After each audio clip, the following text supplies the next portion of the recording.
বাড়ি গিয়ে দেখি নানি গান শোনে হেডফোনে।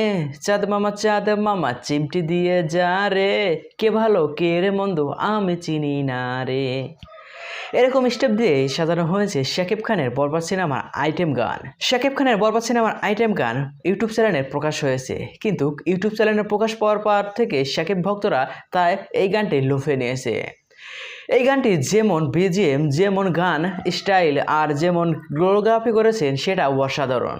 শাকিব খানের এরকম গান দেখে মনে হয়েছে শাকিব খানের গান দেখছি না হলিউডের গান বা বলিউডের সিনেমার আইটেম গান দেখছি। আমরা সম্ভবত সুপারস্টার শাকিব খানের এই গানটা অনেক এক্সপ্রেশন দিতে পারি। বাংলা চলচ্চিত্রে এই প্রথম শাকিব খান এটাই করে দেখালো সুপারস্টার শাকিব খান সব পারে। সুপারস্টার শাকিব খান দ্বারা সবকিছুই সম্ভব। আর শাকিব খানের এই গানটি কেমন হয়েছে আপনারা কমেন্ট করে জেনে দিন। আর সো ভিউয়ার্স, এই ভিডিওটা যদি ভালো লাগে তাহলে এই চ্যানেলটা সাবস্ক্রাইব করবেন। সো বিনোদন জগতের সকল খবর পেতে চ্যানেলটি সাবস্ক্রাইব করুন। ধন্যবাদ।